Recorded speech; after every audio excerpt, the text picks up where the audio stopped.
Welcome to iPen Visions Podcast, interviews and conversations, where we bring authors, speakers, entrepreneurs.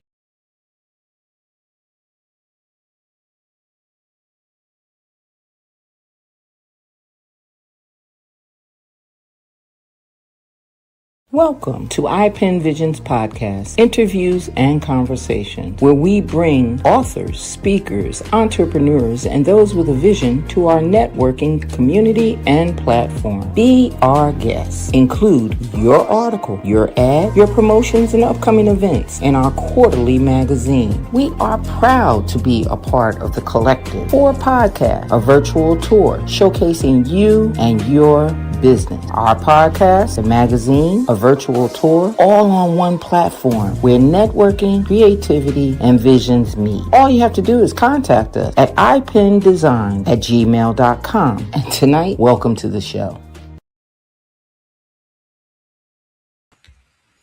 Good evening, good evening, good evening. My name is Nanette Buchanan, and this is iPen Visions Interviews and Conversations, where we talk to everyone. Basically, we talk to community leaders, we talk to entrepreneurs, we talk to authors, we talk to anyone with a vision, because we want to connect the community where we can all get together and succeed, excel, and learn from each other and grow. And my partner in all of this is Miss Phyllis Reeves, and I want to bring her to the stage quickly. How are you, Phyllis? I am great, although I'm going to have to do a disclaimer. What? It is pouring down, cats and dogs out here. Oh, Lord, here we go. Yes. But you're not in Dallas, so we shouldn't have it. Dallas. So you shouldn't have the interruptions that you usually do. Wow. So there was a little flickering going on just a little bit ago as you were doing the introduction. I was like, oh, Lord. Okay. But other than that, I am super fantastic. So happy to be here tonight, coming live from Augusta. And, Okay, so you're in Augusta. All right. You know what? I always wonder how many of our viewers come on and wonder, where is she tonight? They don't care about that. Where would she be tonight? So because it's just interesting to me, like when people travel, how they travel and go, but when people actually live in the other spot and then travel, that's that's a whole different thing. It's a whole different thing. I love it, but here's the wonderful part, that no matter where I live or where I am, I'm here. So love that for me. And I thank you for it. I really do. Well, tonight we have a fantastic guest who's going to take care of all of that stuff that we get bogged down with. Yeah. I'm not going to go into what bogs us down, but I'm going to say it's all that stuff. I'm just going to leave it as all that stuff that we sometimes look at and go, how did I get involved in this? Or why am I involved in that? And tonight's guest is going to clear all of that up for us. So I'm hoping that it'll help me sleep better at night, because, some of that stuff you don't even realize has you up at night or has you where you don't want to eat. Well, let's let her come. Well, I'm going to thank you in advance for this conversation, because as I was reading the bio, and I was like, oh, thank you, God. I need this. So, but you know what? Everybody needs it, and they don't even know it. Well, a lot of people need it and don't even know they need it. Yeah, but let's bring her in. Okay, so let's do it. Let's do it. What's needed? Let's bring her to the stage. So we're tonight's guest is Phyllis G. Williams, and I'm going to bring her on because y'all know how we do. Bring her on first, so that we can bring her and throw some love her way and show her that we really are grateful for her being here. Welcome. Yes. How are you? I am doing very well, especially on a Monday. Good. So. Yeah. That day. Yes. And you know what? To even say it that way with the topic that we're going to go into, I don't even know why I chose Monday. Because Monday ain't a better day for a whole lot of people, But Monday was like the start of the week. Let's get some positive vibes going for the start of the week and put some people in positive mode, So I figured, Monday may be the kickoff for some people to be preset for the rest of the week. So this week, we welcome you because you after, like Felice said, reading the bio, and then I was getting messages from different people like, "Oh, you're gonna have a real good show on Monday." Oh, okay. Well, I want all of y'all good show people to show up. Come on in and join the conversation. But we don't introduce our guests.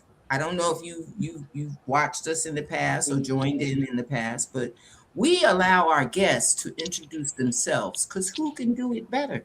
Yeah. So tell us, who is Phyllis G. Williams? Man.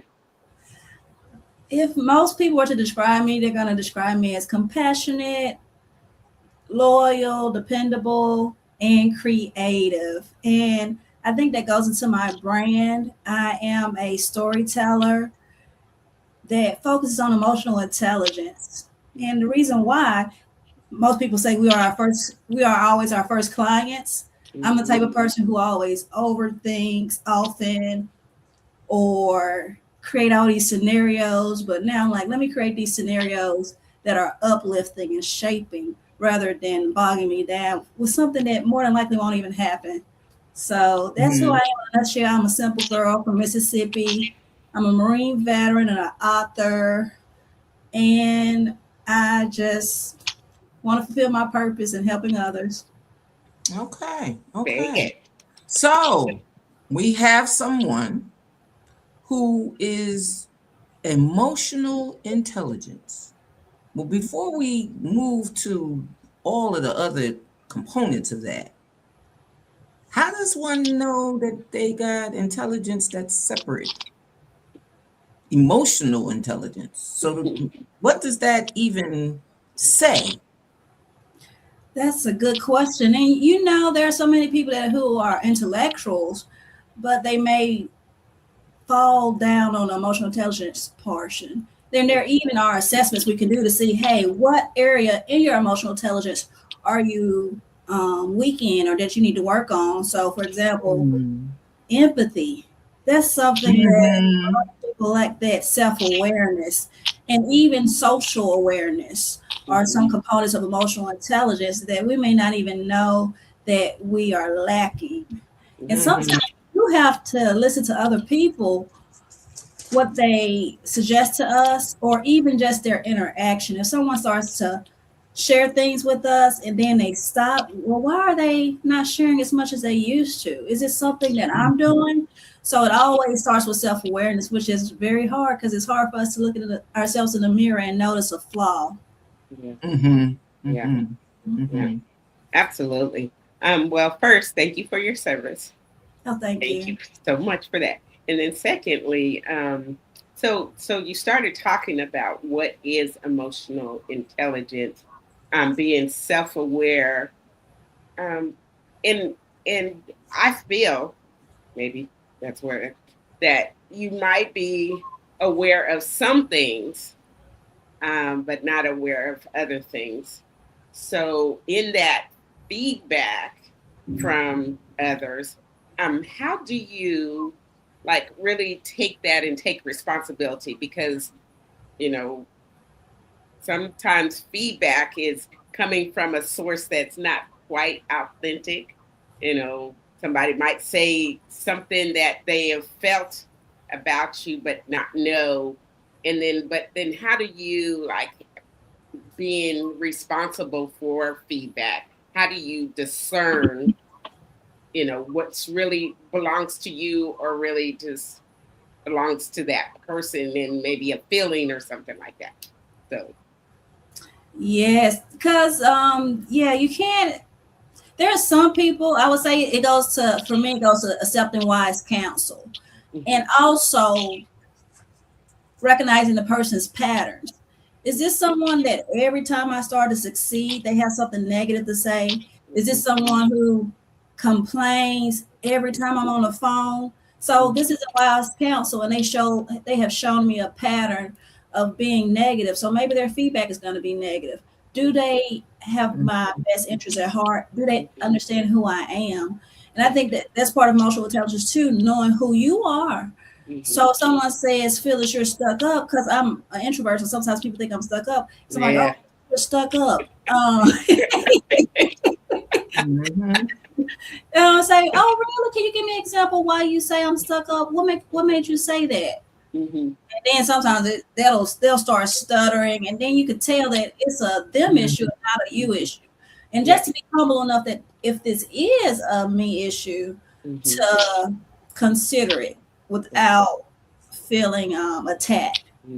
Okay. And so I'm gonna try not to make this this hour about me and only me. So I pray that the questions I'm gonna ask will help the people. Right now, I feel like I'm in this season of letting go of some relationships that I've held on with, with a really tight grip, and it's this period of severing those, and then moving on. Not with I really want to be in a place of going towards something as opposed to running away from that, right? And God has really told me, look, this is, I need to be transformed, and so I'm feeling that I know I'm not alone in that when you're a giver and an introvert, that's what you know to give, and then you go back to your own safe space or your own cocoon, and then you stay in that. But I'm really realizing that I am not receiving to the measure of what I'm giving. Now, a lot of that is my fault. I recognize that. And so that's where I am at this point. So I'm going to stop talking about me. But if you can give us some insight to that, much love it. And I feel most of the people, because I'm more, even though I am an emotional intelligence coach, I prefer to do workshops. I have a background as a teacher. I think we can learn so much from each other. And I am really big on giving from overflow. And I'm also, being your own client, I also was a people pleaser. And I start asking myself, am I saying yes to them and no to myself? So I think simple questions going through a funnel. Am I saying no to myself but yes to them? Is this going to hurt me 4 weeks from now, 4 months from now? Am I going to be resentful? Because sometimes I would do stuff and then I would be resentful. And also understanding that people don't give the same. There's people I love that I wouldn't expect the same thing from them. I may have a friend who could listen to an hour conversation, and I may have a friend that may say, well, here's a website, I think you should look into it, here's a book. So to not be offended if they don't give the way that you give or the way that you expect them to give. And I think that comes with growth. We hear the phrase, it's lonely at the top. I was recently thinking about this. It's not lonely at the top because there's not many people there. It's because people are falling off as you grow. And they're not able to relate to you as much. And to not take that personal and know that you want to fulfill the purpose that God has for you too. And that may require growing some distance with people. And that's okay. Long because you're not doing it out of bitterness. You're doing it out of self-compassion. So because we look different when we start evolving. We look different. We are different. So the availability may have been 24/7, and now it's within an hour, because again that's it. Now my question is like you said, when you're dealing with what Phyllis was talking about, and you're dealing with others, that's an outward thing where you have to build from the outside in.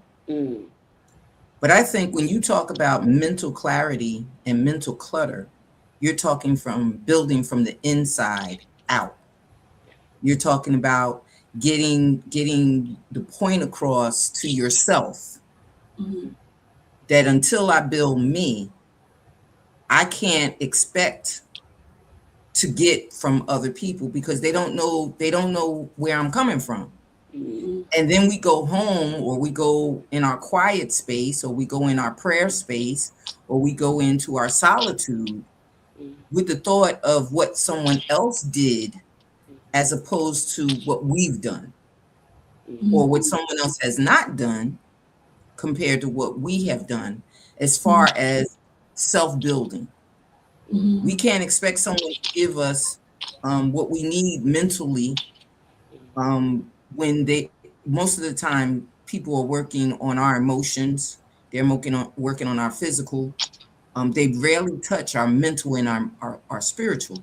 That's kind of close to us, and we kind of have control of those things. So if we got a little bit of confusion where we're in a mental clutter or we're in a spiritual clutter, those are things that we have to touch on ourselves. And I'm just speaking out of my thought process, not speaking out of yours, but I'm just speaking out of my thought process that a lot of times I've had to find where not so much cutting people off, but getting deeper into me. And I guess as a writer, that's where that comes from, because I started writing getting deeper into me. I didn't care if I sold a book. My thing was I got pads and pens everywhere, because whenever that mental clutter comes, I gotta let that out. I gotta get that out. And it may come out in the form of a poem. It may come out in the form of let me be direct about this. It may come out where, oh no, I need to write a book about that. It depends on where it is as far as the clutter. However, it doesn't clear up enough clutter for me to be able to be stable enough all the time. And I don't want the audience to think something wrong with me. I'm a little rocky. But we all know about those nights where you really can't sleep and you don't know what's going on, or you can't eat because you're not understanding. You're full, but you're not full of the nutrition that you need, because mentally you've got something going on. So if you could speak just a little bit about the mental clutter, and we all know about the problems, the overall problems, but what are some of the mental clutter things that people don't identify with, that they don't realize is clutter? Well, one thing that comes to my mind first is comparison can become mental clutter, and comparison can be mental clutter, overwhelming yourself with all these tasks that you have to do, putting too much on your plate. So you have all this to-do list, which becomes a mental clutter also. Well, I have to go to Bible study. I got to teach Bible study. I got to drive there. I got to pick up this person. So you're cluttering your life by putting too much on your plate, and that becomes mental clutter. So some things that I think that can work on that is putting yourself first, and not in a selfish way. It's just putting yourself first to say, I noticed that I was extremely tired last week. Let me see what I did. I drove to Atlanta. I drove to Tennessee the day before that, and all this stuff that I've done. I need to take something off my plate so you won't have as much mental clutter in your head. And I would also say, you spoke on friendships and relationships, but starting with yourself. And Phyllis also touched on this. And I'm a writer, of course, so I'm really big into writing as a tool. One strategy that I started using a few years ago, I called it upside down thinking. So I'm going to create somebody's name, Johnny. Johnny and I are friends, and Johnny said, oh, you're doing another interview? Well, good luck with that. And I'm like, oh my goodness, I can't believe she said that. Yeah. So I may jot that down on my paper. I got paper and pens too. I may jot that down on my paper and say, Johnny told me good luck with my interview. She didn't seem enthused, blah, blah, blah, blah. And I may put everything on there of how I'm feeling, how I took it. Then I'll take the same paper, turn it upside down and say, oh, today is Monday. Johnny normally has to do all this stuff with her grandchild on Monday. She may just have been busy. It may have not been nothing negative. I have a long history with Johnny, and she supported me with this, that, this, and that. And that goes to some emotional awareness, and also just some compassion for yourself and other people, because we have to remember other people have a lot of stuff on their plate as well. So it may not be anything to take personal. And if she's the type of person or he's the type of person that you can talk to, hey, can I check out something with you tomorrow after I do this interview, and just talk to them.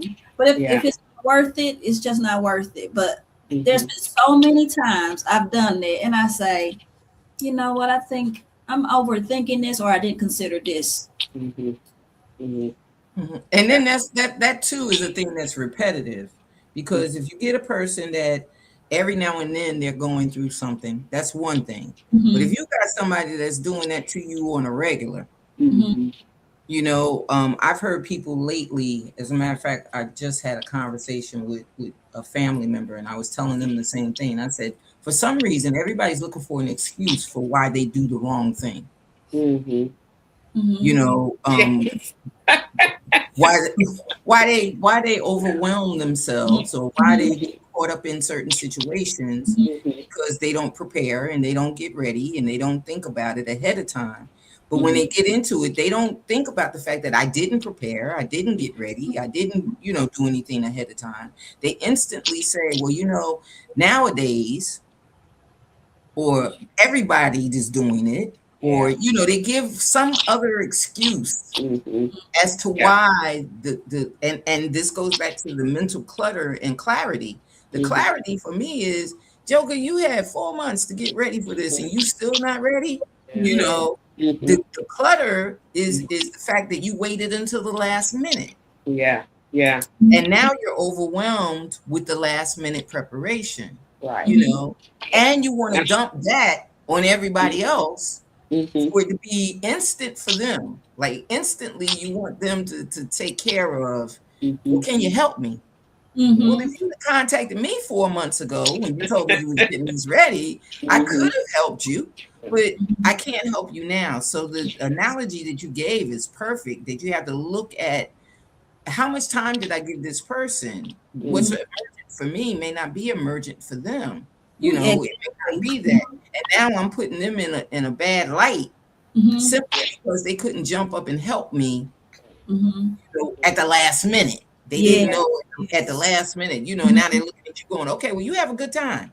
Go ahead. They looking at it. So in that, we've deciphered what mental clutter may be. But what about mental clarity? So I think for people who are emotionally intelligent, and we touched on this a little in conversation you did, a person who has the clarity, they're going to have the humility too, to say, could I have handled it differently? And with humility, that's going to also come with accountability, apologizing.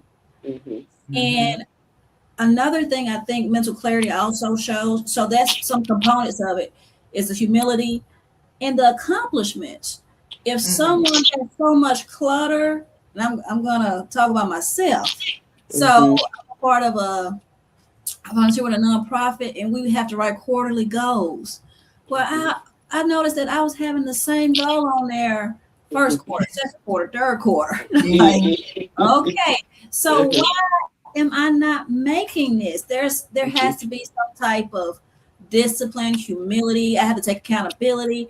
Well, I said I was going to lose weight, and I'm going to Waffle House 3 days a week. So that's not going to help me. So I think to get the mental clarity, you're going to have the humility, which comes with accountability. Also, another thing that comes with that is apologizing, but not beating yourself up with it. Because I think that can go back to the clutter of weighing you down, saying, well, I could have did it this way. You know, I could have done it this way. I did it tomorrow's a new day.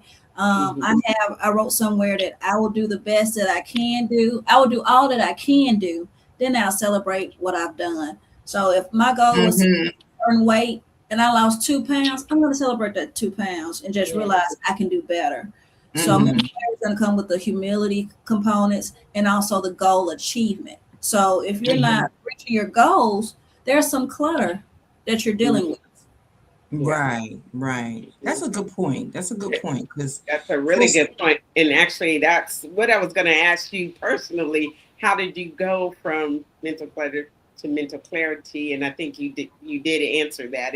But that's how you did it. Like, if you can tell us what really motivated you to get to that clarity, because we talk about it, and I want every workshop that there possibly could be to take to really get there. But what do you feel absolutely was a turning point for you going to the awareness, to the action of actually doing something about it? I spoke earlier on the people. I think I spoke earlier on the people that's in your circle. So that makes a big difference. If somebody tells you something, and you trust that person, they have your best interest at heart. That did start to make me look and say, wait, do I have anger issues? Am I unforgiving? I have friends who told me, Phyllis, you're unforgiving. I said, no, I'm not unforgiving. And then they did a little joke on me, and I was like, oh, I'm not having lunch with her. And they're like, I thought you weren't unforgiving. Like, you got me quickly. You got me quickly. I am unforgiving. So thank you for pointing that out. Wait, what is it? You right, I'm wrong. Well, maybe you're onto something, but let me see. Yes. And my circle, and realizing, even going back to my circle, like people saying how much more potential I have that I'm not living up to. I spoke earlier about I really want to, I'm not sure if it was before the interview or during the interview, but I'm so determined to live out my purpose. And having all that mental clutter will prevent you from going that way. So you just have to take an honest look at yourself and say, what else is in me that I'm not living out? Because I don't want to get to the end of this life and say, you gave me all these talents, but I wanted to watch Pop the Balloon. You know what I'm saying? I want to do something else. I wanted to enjoy my day. I wanted to swim. But I want to live up to my fullest potential. And that potential is tied to my purpose of helping other people, not just myself. Something else that so when people hear mental, I want to say this, when people hear mental, sometimes some people don't need a coach, they need a counselor. Yes, they need somebody who's a licensed professional counselor, social worker, someone with a background in that field. And I have gone to counseling. I've gone to counseling to deal with some stuff that was weighing me down. And that goes back to my circle, someone telling me, saying, Phyllis, I'm not sure if you realize you struggle with this. And let me address that with a professional, because books can help, journaling, podcasts, and all that can help. But sometimes you need a deeper intervention. Yeah. And not only that, you say that, and especially in these days and times, there's so many people that want to just go direct with what their thought is and direct with what they think they can heal. And, they don't want to talk to the doctors because they don't trust this, and they don't want to talk to that one because they don't trust that. And, they talk to people, but they talk to people and they get different opinions, and now they're more confused about what they talked about. So it's more or less a thing. I read something not off topic, but I just thought that it was so asinine that I said to myself, is it only me, or are these people really crazy? Sometimes you look at stuff and you go like, okay, common sense could have helped you out of that. It's just not common sense. The lady was saying that she had a problem with everything that was going on in today's society, in today's world. And she was tired of reading on Facebook, and she was tired of watching the television shows and the movies, and everything just seemed to be going negative. It all seems to be dark. and she decided that she just wanted to be blind to it. Mm-hmm. So she went to a psychologist, and the psychologist told her, try it. Mm-hmm. The psychologist just told her, try it. Mm-hmm. So I'm saying to myself, now I know this woman didn't try being blind. Mm-hmm. The next picture that she showed was her with this walking stick and her eyes closed. Are you for real? You know what I'm saying? And I guess, like I used to laugh at my grandmother when she would say, you just got to live a little to understand how many fools are in the world, Mm-hmm. But I'm like, wait a minute, you're telling everyone that you went to a psychologist. Mm-hmm. And the psychologist told her, you never know. Mm-hmm. So you try it. Mm-hmm. I don't think that he meant for her to go and try it.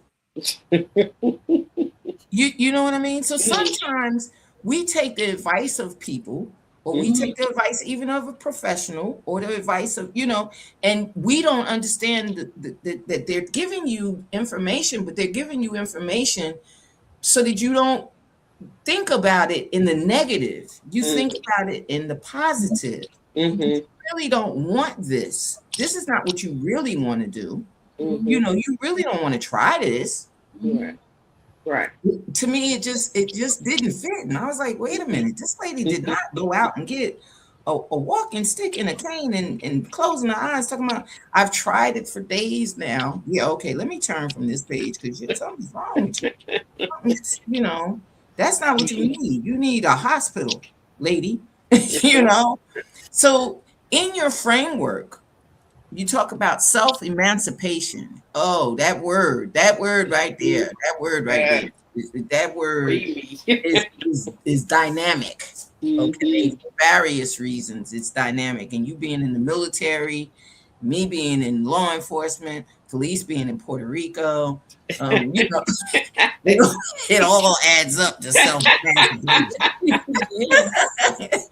But what I was thinking when I first saw the wording, self-emancipation, before we get into the 6 keys, because I want to talk about the 6 keys, but before we get into that, when you thought about this, did you think about the fact that some people would wonder with you, with each step, how much they would be emancipated?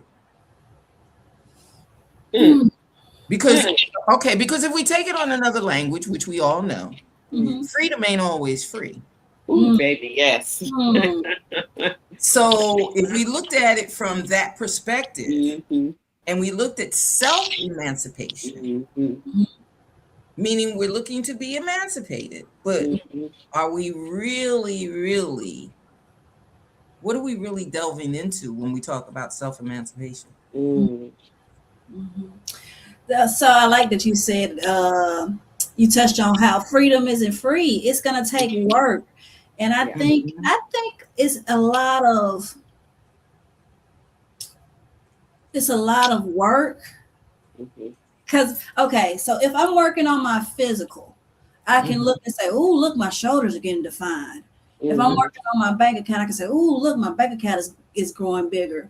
But I think it's harder for people to work on themselves and see the transformation. Or understanding that the transformation is gonna take a lot of more work than they expect. It's not gonna be like, oh, I've been in counseling for 4 weeks, so now I'm done. It's going to be a continuous unfolding of becoming who you are. So self-emancipation is, we hold ourselves captive. Whether that's being a people pleaser, whether that's being angry about a past situation, we hold ourselves captive. So let's free ourselves first, because you touched on this too, Nanette, that people can do stuff, but we still have to work from the inward perspective, regardless of what another person does. And not only that, I think also with the free, when I looked at it and I saw, the self-emancipation, I'm always working on things of the past that are still attached. Mm-hmm. It might not even reflect on who I am today, or it may not reflect on, anything that held me back or anything like that, but it may reflect on my attitude toward things that come up. I may look at it and say, look, I've been there, done that, don't want no more of it, Right. that kind of thing. So I cut myself short when I do that, because the experience may be very different. We could talk about that with relationships. You could talk about that with jobs. You could talk about that, just things that, you go out and you go to a concert, and one bad concert, and now you don't want to go see another concert, or, you don't want to be bothered with another play or another person. You're looking at different things, because although you're in this self evaluation, you got to realize that we're connected in so many ways to other things, that when we say self-emancipation, how do we let go? Or what do we do to try to let go of some of the things that we hold and don't, the triggers that we have because of the past that what we've done. Yeah. Yes, that's good. And I think one way to let go is knowing yourself and knowing your triggers.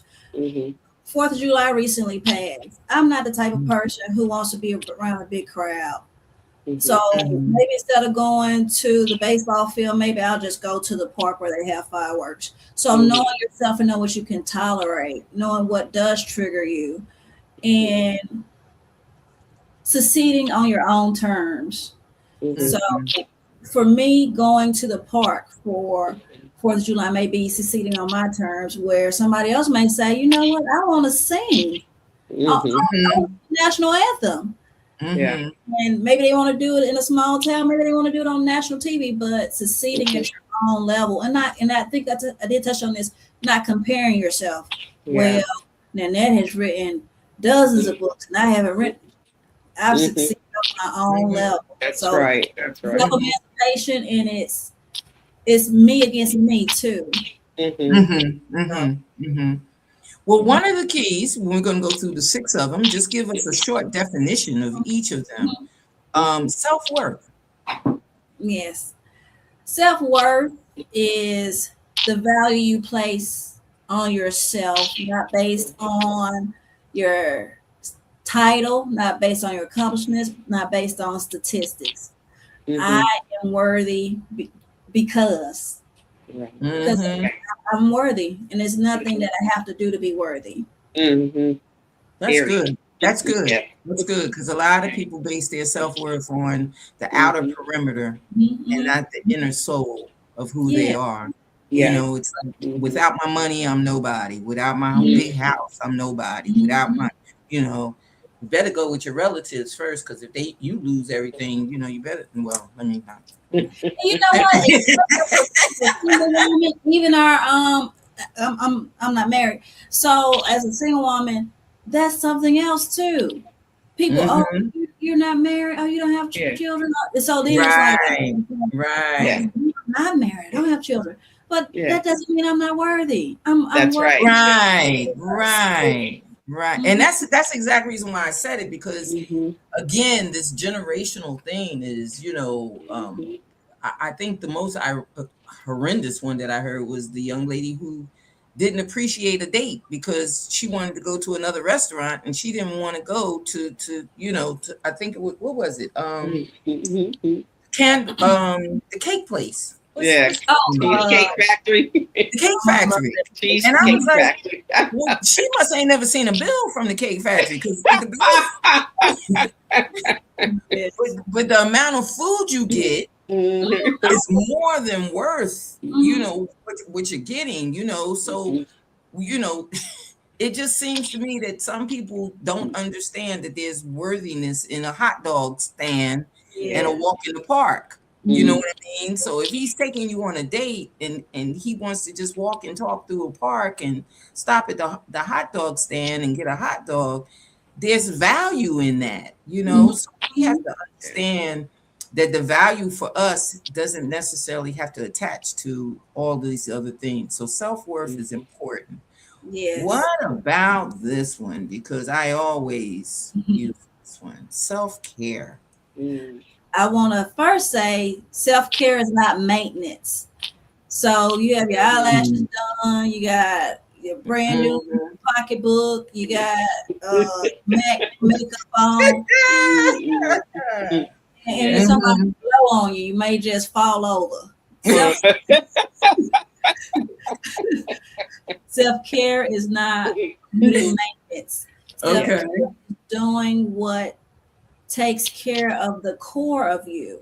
So if going to get your nails done does give you some time to set a boundary to reward yourself, it's self-care. But if it's just to say, hey, I'm going to a wedding, I want my nails to look done, that's not self-care. So self-care is what feeds your core. So for example, for me, and I know a lot of people do this, self-care may be for me, I don't answer my phone after 10 and up to 6. But most of the time we think of self-care, we think of beauty. But if it doesn't affect the core, it's not self-care. Yeah, that makes sense, because a lot of people, like you said, they want all of the glitter and glamour, you know, and it makes them feel better on the outside. And on the outside, that's what someone else is looking at. That's not what you're looking at. Because when you go home and take them eyelashes off and take the lipstick off and everything else, if you still can't smile in the mirror, there's an inner worth that's supposed to be recognized. You know, recognizing your inner worth cannot be covered with, you know, new clothes, new shoes, new, you know, it can't, you know. And I think, you know, the self-worth and the self-care go hand in hand, right? Because the more you care about yourself, you understand the worth of yourself, right? Yes, Very good. Now, what about self-compassion? You touched on, I think I touched on this one more than anything. It's just not being hard on yourself. It's not beating yourself up. I've made mistakes, but I'm not my mistakes. Yeah. I heard a sermon that said a message is just a mess with a little bit of age. So even love that. And say, yeah, you know what, I didn't get that right, but that doesn't mean it doesn't define me, and it doesn't mean this is the only path I can have in life. So being as compassionate to yourself as you are to other people. And I think I'm saying me. Sometimes I show more people compassion than I show myself. So I've had to start to work on that. Like, well, you know what? I've had a busy week, so I will do all that I can do, and I'll celebrate what I've done. Right. And get it started, and just get it started again. Because the thing about it is, I don't understand the pressure that we put on self sometimes. Oh, yes. Sometimes it's the pressure that we put on ourselves, you know, that we say, you know, I gotta have it done this way. I gotta do it this way. I gotta look this way. I gotta feel this way. I gotta be this way.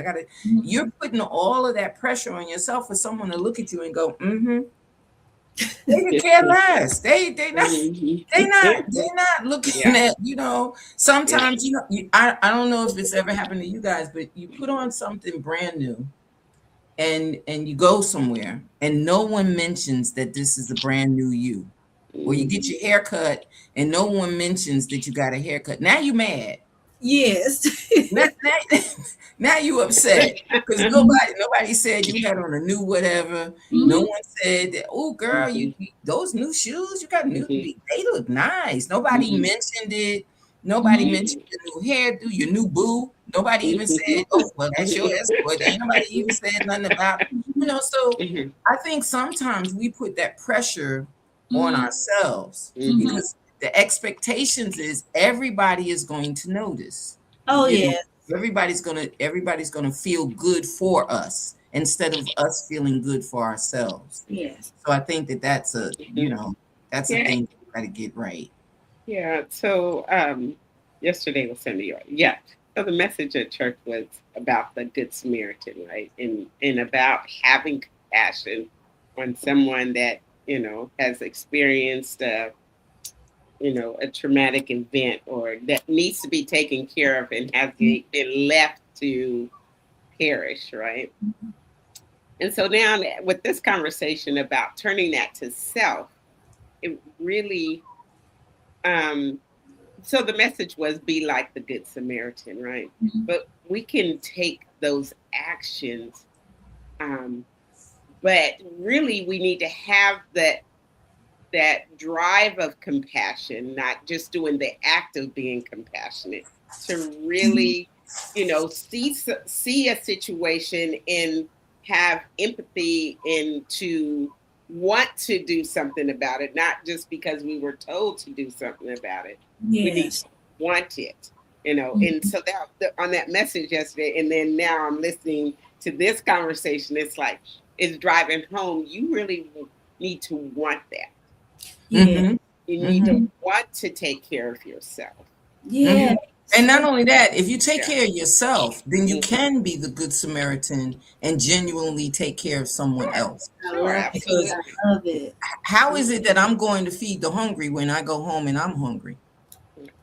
Yeah. You know what I mean? I should be feeding others as I would feed myself. Well, yeah, and actually, Phyllis said it at the beginning. Is go serve from your overflow. Right. But yes, and so that means you fill yourself first. You have to. And it has to be the right feeling. Yes. You were talking earlier, and I'm like, when you were talking about it's got, because I can get full off a big bowl of ice cream.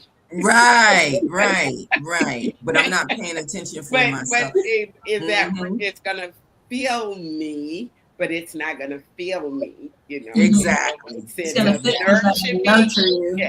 Yeah, and that stuff. True. So you gotta want that. You gotta want to be compassionate, and there's a seed in there that says everyone, and we have that seed of compassion in us. It's just whether we let it grow in ourselves or not.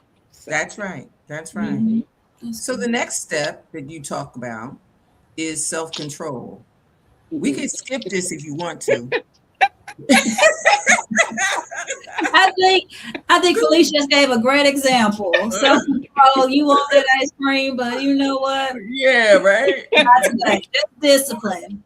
We could, yeah, it's discipline. It's really discipline. And it goes to every component of life: spiritual, financial, mental. Yes. Self-control. Yes. And even if you want to be compassionate, you may want to be compassionate to somebody else, but you realize you may have this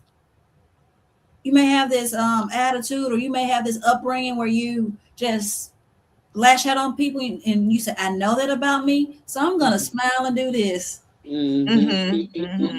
That's the bless your heart thing. Yeah.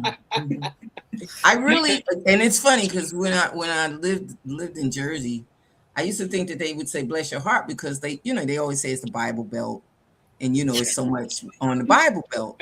So I really thought bless your heart was bless your heart. Now I've been down here going on eight years, and now that I'm going on 8 years, I realize that ain't what bless your heart is. It's like you about stupid. Bless your heart. It's Southern for you, big dummy. Yeah. I was like, oh wow, that does not mean bless your heart. That does not. But self-control and everything else will bring you to a certain point. In your life where you understand when, where, why. And we kind of do that on an outward, we kind of do that on an outward thing where we understand when, where, why. We know exactly what we have to do with certain people, what we have to do with certain circumstances, what we have to do in a certain arena. But why don't we know how to do it with ourselves? I think it's just instant gratification. I know years ago, my background is in special education, and they did a study on, they've done it twice too in different decades, about children who are successful, and most they do a marshmallow test, and that was a big determination on who's going to be successful. They'll tell a kid, say a 4-year-old, hey, I'm going to leave. Don't eat this marshmallow. Don't eat the marshmallow. And the kids that didn't eat the marshmallow were more successful. So I think it's just this impulsivity of I want gratification now. And it's even more prevalent in our society today of social media and tap. You don't even have to swipe your card. Now you can just tap it. Right. Tap your phone. So I think self-control, the lack of self-control is that gratification and not seeing the importance of the long run, that finishing goal. And you know, our society is big on our comfort, right? You know, we seek comfort first and foremost for ourselves. You know, our brain even says, wait. Is this comfortable? Is this something new? Is it comfortable? You know, first and foremost, and that shouldn't be that should be the consideration, but not the consideration of it shouldn't be the top of stuff, right? It's that, because you can survive without that bowl of ice cream. Really. And Phyllis, you don't know me, but my ice cream is mine. I love ice cream. I'm sitting here laughing, going, she gonna make me have some. My son and I bought a half gallon yesterday. So there's a half gallon of butterpecan sitting in the freezer. And maybe that's why I keep harping on this ice cream analogy.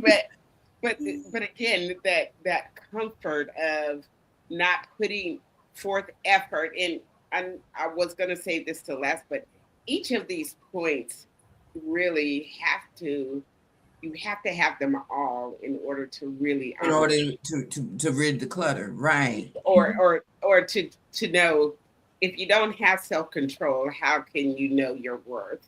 Right. And if you don't have your worth, how, you know, really, what are you controlling? It all falls on each other. I really feel that. So thank you for these, but let's keep going. The last one is self-awareness. And with self-awareness, I do believe that a lot of people wait to be validated. Oh, yeah. Now, I might be wrong with that, but a lot of people don't look for validating themselves. For example, as an author, we look to be validated by our readers.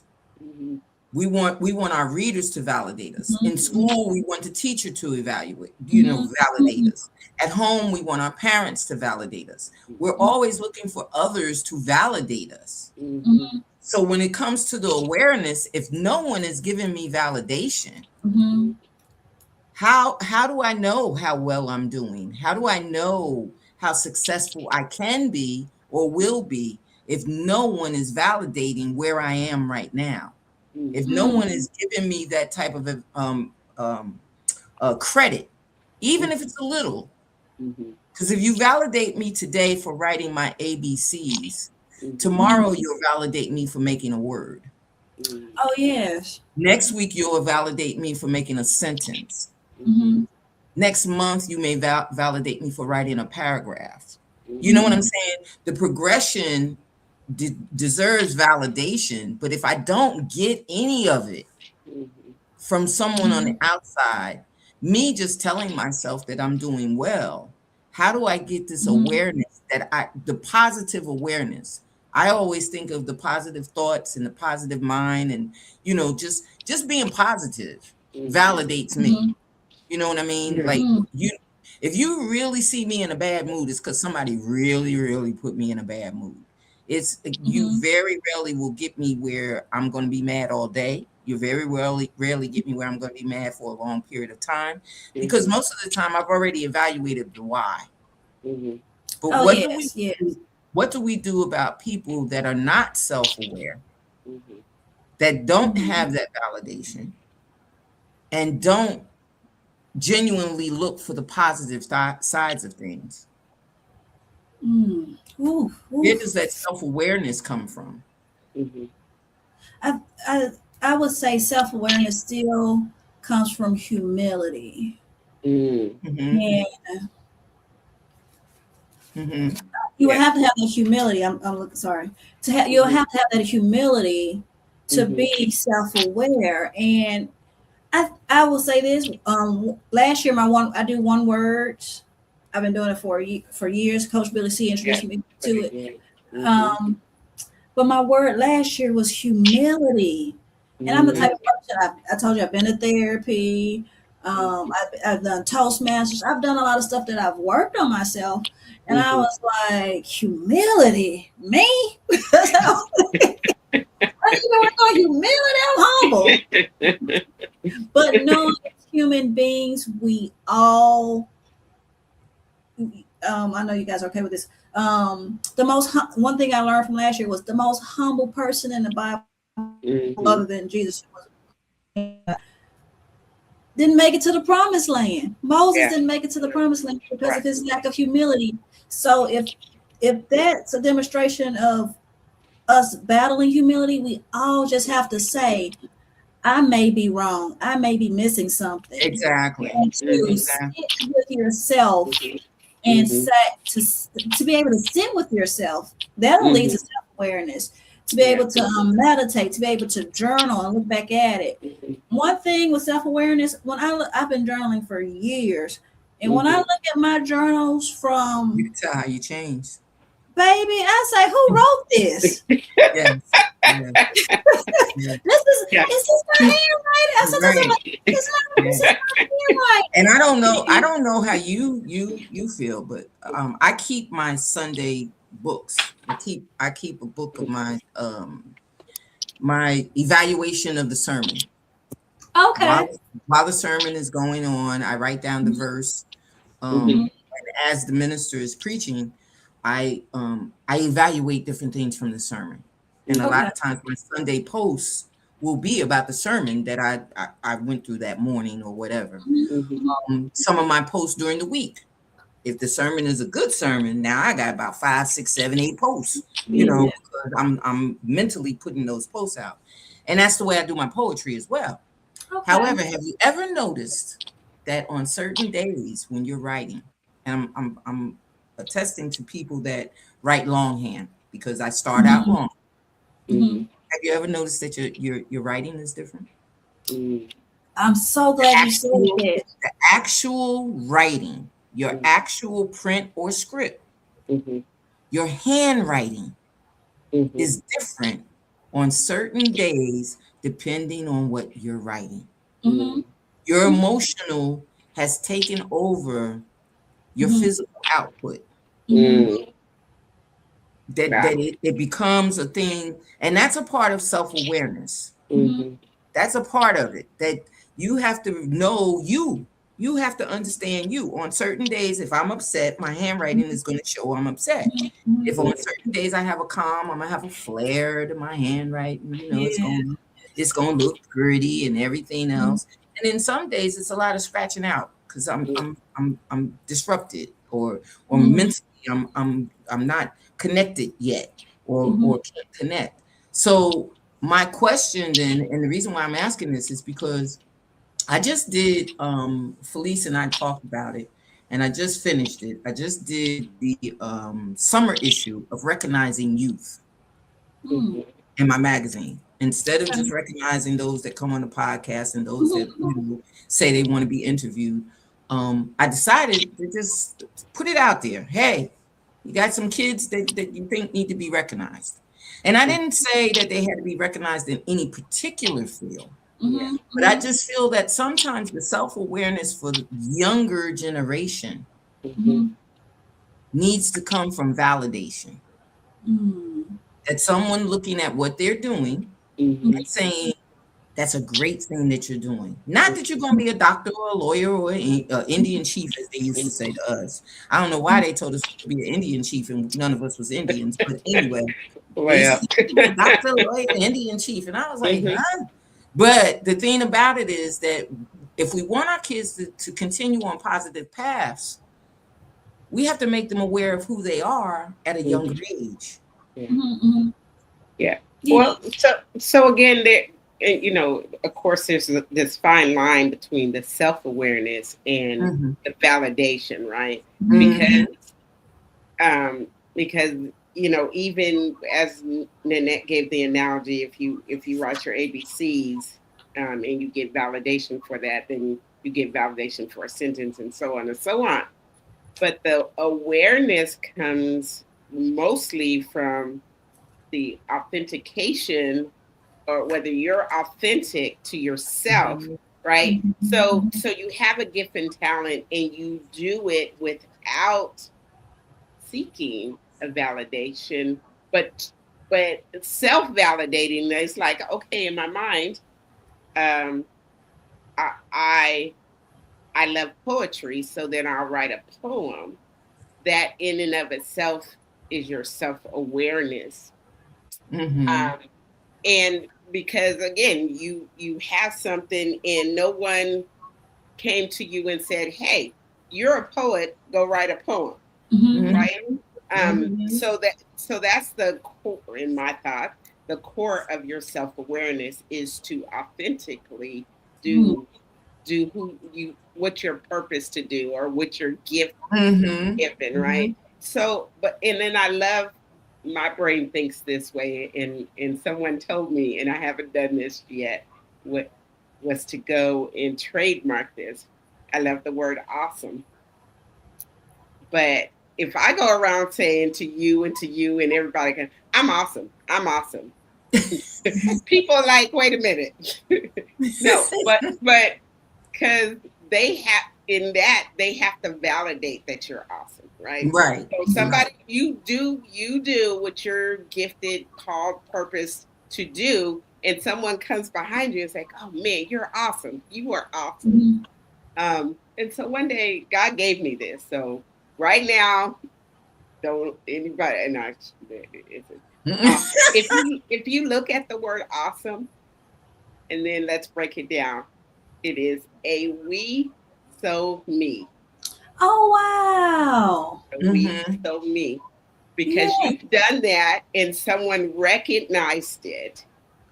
Oh, wow. So it's a we, so a me. reason for me to celebrate. Yeah. So that's what awesome is a we, so me. So that when people will proclaim your gift, that it showed up, that yourself came to that, and then they recognize yourself.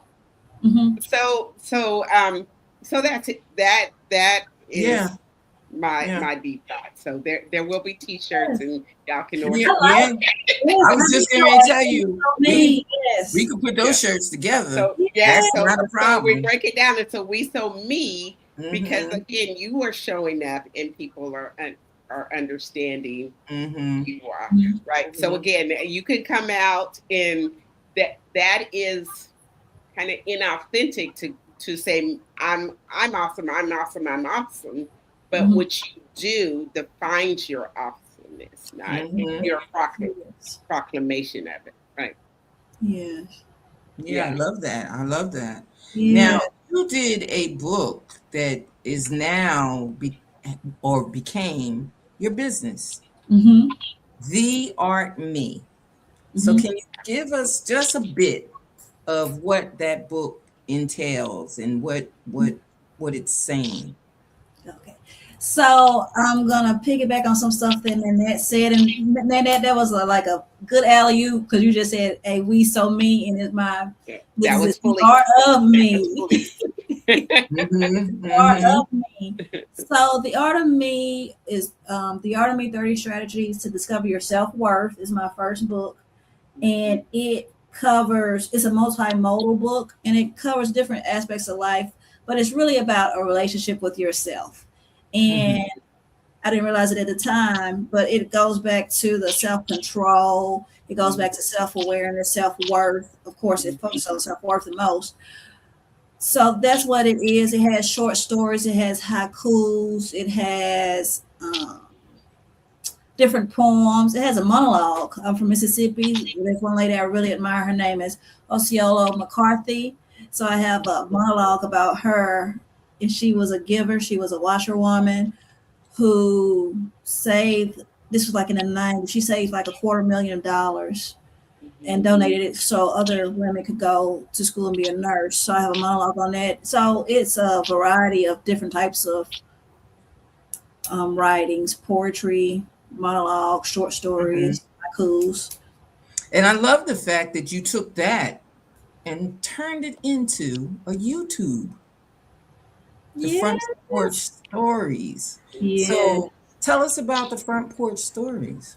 So my first episode dropped on Summer Day, June 21st. People are asking me about when is the next episode. The next episode is going to be on every third Sunday. So you touched on something earlier than that. You said something about, I'm not sure if you said your mama or your grandma used to say something about people will show you that they're fools. So I think sometimes, and in my book, The Art of Me, I spoke of some of my upbringing. I grew up in a small town in Mississippi. My grandma and granddad and mom and dad were a big part of who I am. And one thing I remember, the elders would say stuff, and it stuck with me more than some a 9-week class. Like my grandma asked something, I'm like, okay, I'm trying to think of something appropriate because my granddaddy really come to my mind. He's not too appropriate. He wasn't too appropriate, but but here's an example. People would say, most people would say that they grew up hearing, "Ain't nobody your friend." I didn't grow up hearing that. I grew up hearing, "Choose your friends wisely." Yes, that's what I grew up hearing. So there may be somebody with a 9-week course on how to pick a good friend, but my grandma telling me when I was a teenager, a preteen, choose your friends wisely. That was enough for me. Right. It'll come after an experience. And I know you guys may have heard this. I know you guys are from different parts, New Jersey, Georgia, everywhere. Everywhere. My grandma would say also, and I know a lot of other elder people say, if you think that's something, keep on living. Keep on living. You know what? I'm going to have to pause you right there. My grandmother, anytime you asked something that might have been a little touchy, and you would say, you know what they did? They did such and such and such and such and such. Why would they do that? She would say, keep on living. In my past, I want to say 20 years of life, I've experienced the keep on living part, where now I've seen stuff go a little bit further than what that situation was. And now I see where she's saying, keep on living. So a lot of those words that we had from the elders, and when I saw your title, Front Porch Stories, I thought about, all of us sitting on the porch and the elders sitting on the upper porch and us sitting on the steps, or my grandmother sitting up on the porch and the kids, we would be playing in the street, and my grandmother would be sitting up on the porch. And if we had an argument with a kickball game, my grandmother would be sitting on the porch. We couldn't even see her. And she would say, that's out. And later on, if there was an argument during the game, she would tell me about the argument and tell me how it could have been solved. It's just the wisdom that they put forth through the stories. And I just thought about the Front Porch Stories, and I said, that's got to be phenomenal to be able to hear some of the stories and to know that, like you said, people living everywhere in different walks, all the generations were saying these stories. Yes. You talk to anybody said, yeah, my grandmother used to do that too. My grandfather said that. My uncle, you know what I mean? We all have the same type stories going around. Regardless if it was a military family or if it was a family that traveled a lot, or if it was a family that moved from place to place to place, it didn't matter. Everybody has a story that fits a certain, era in their life. So I applaud you for that. That I'm definitely going to be a fan of the Front Porch Stories. I'm like looking forward to it.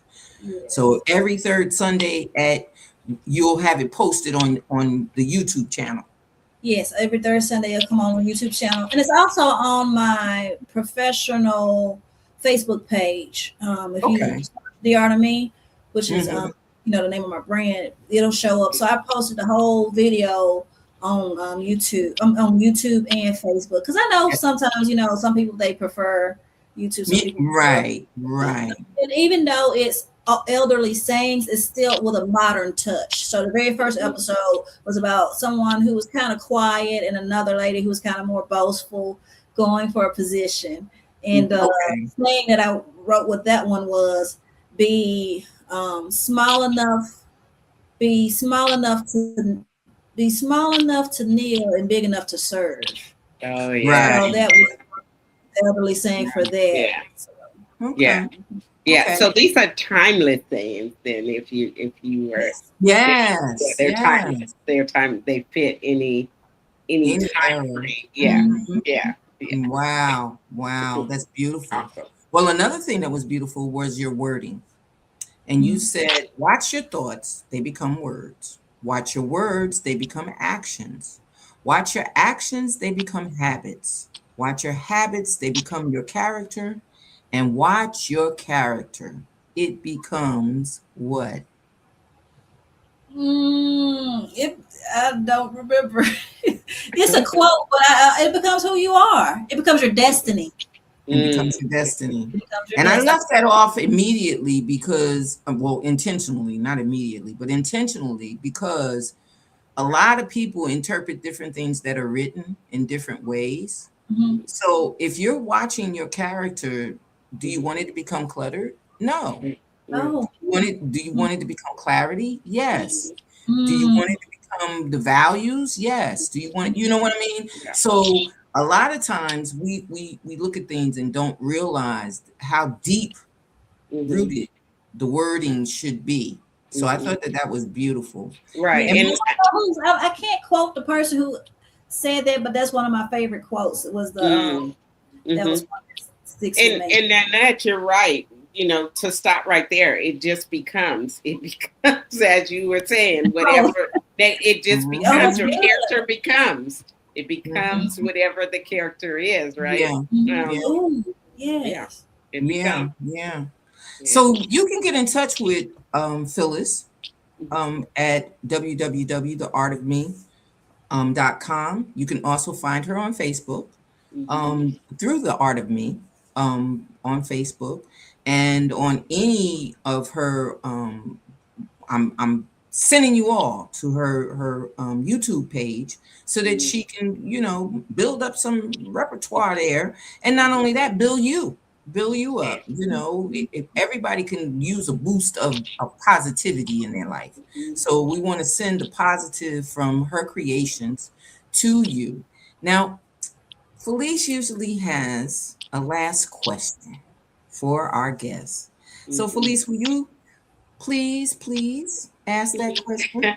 I would love to ask this question, although I feel that this whole conversation has been this question, which I absolutely love.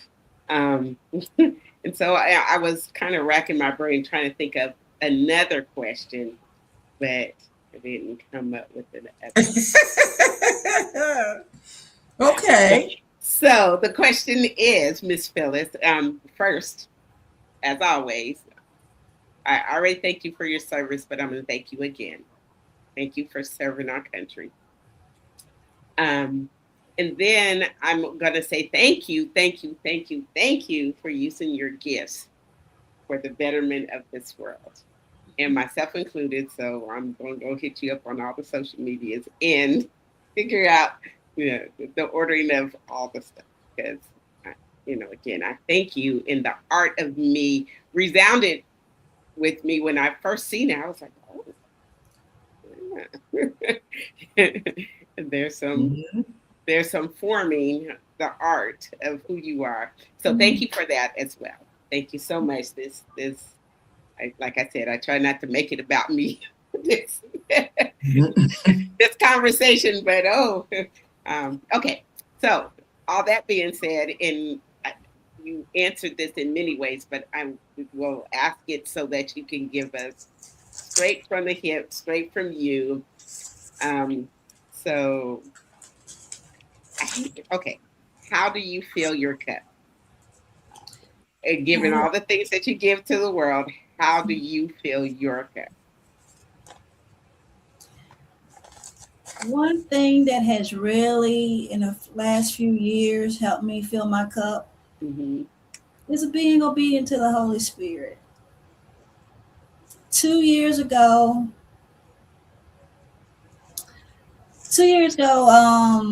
and I'm still growing as a Christian, but Holy Spirit told me to leave my job, and I was like, wait, what?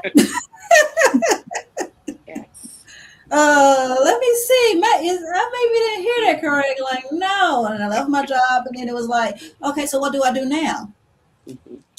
And it was do what you like and serve. So being obedient to the Holy Spirit, the great I am, or whatever people refer to it as, helps me keep my cup full. Because God loves me, I love myself, and I'm not going to overburden myself. God, if I'm a child of a king, he doesn't want me overburdened. Yeah. so right. Just being honest with that, no, I cannot do that. I can do this, but I can't do that. I can stay for 1 week, but I can't stay for a month. And just know that I'm a representation of God's love. So don't overburden myself and be obedient to the Holy Spirit. I love that. And I love the how you did it. He told you to leave your job, and then what? After it seems like after you were obedient to that, then you're like, okay, now what? Yes. Because what I'm going to do. That. Because all the time we'll say, what? Wait, what? Give me the whole plan, and before I even make that move, what we doing?